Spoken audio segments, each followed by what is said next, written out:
നമ്മുടെ തൃശ്ശൂരിൻ്റെ ഒരു ഭംഗി ആസ്വദിച്ചാലോ? അതെ, ഞങ്ങൾ ഇന്ന് പോയത് പുത്തമ്പള്ളി ടവറിലേക്കാണ്. ടവറിൻ്റെ മുകളിൽ നിന്ന് കഴിഞ്ഞിട്ടുണ്ടെങ്കിൽ നമ്മുടെ തൃശ്ശൂർ മുഴുവനായിട്ട് ചുറ്റിക്കാണാം കേട്ടോ. ആദ്യമായി നമ്മൾ പുത്തമ്പള്ളിയിൽ അവിടേക്ക് പോയി. അതിൻ്റെ ബാക്ക് സൈഡിലായിട്ടാണ് കേട്ടോ ടവറിൻ്റെ എൻട്രി വരുന്നത്. അവിടെ നമുക്ക് 20 രൂപയുടെ ടിക്കറ്റ് എടുത്ത് കഴിഞ്ഞിട്ടുണ്ടെങ്കിൽ പെർ പേഴ്സൺ ആണ് കേട്ടോ 20 രൂപ. ഒരു അരമണിക്കൂറോളം നമുക്ക് ടവറിൻ്റെ മുകളിൽ സ്പെൻഡ് ചെയ്യാം. ടവറിൻ്റെ മുകളിൽ നമുക്ക് നിൽക്കാനായിട്ട് അരമണിക്കൂറാണ് ടൈം കിട്ടുക. മുകളിലേക്ക് കയറാനായിട്ട് ലിഫ്റ്റ് ഉണ്ട് കേട്ടോ, പക്ഷേ താഴത്തേക്ക് ഇറങ്ങാനായിട്ട് നമ്മൾ സ്റ്റെപ്പ് ഇറങ്ങി തന്നെ വരണം. മുകളിലെ കാഴ്ചകൾ എന്ന് പറയുന്നത് നമ്മുടെ കണ്ണിന് ഏറ്റവും കുളിർമ നൽകുന്ന ഒരു കാഴ്ചകളാണ്. അവിടെ പല ഭാഷയിലുള്ള നല്ല നല്ല ഗ്രന്ഥങ്ങൾ അഥവാ ക്രൈസ്തവ ഗ്രന്ഥങ്ങളാണ് കേട്ടോ.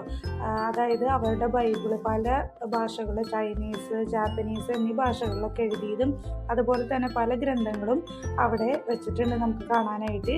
ഇവിടെ നിന്ന് കഴിഞ്ഞാൽ നമുക്ക് തൃശ്ശൂർ നഗരം മൊത്തത്തിൽ ചുറ്റി കാണാവുന്നതാണ്. അതിൻ്റെ മുകളിൽ നല്ല കാറ്റുമാണ് കേട്ടോ. ഇവിടെ നിന്ന് കഴിഞ്ഞാൽ നമുക്ക് വടക്കുന്നാഥൻ്റെ ഒരു മുഖവും കാണാം. അതുപോലെ തന്നെ തൃശ്ശൂരിൻ്റെ എല്ലാ ഭംഗിയും നമുക്ക് ആസ്വദിക്കാം. ടൈം കിട്ടുമ്പോൾ എല്ലാവരും ഒന്ന് പോയി കാണാം കേട്ടോ.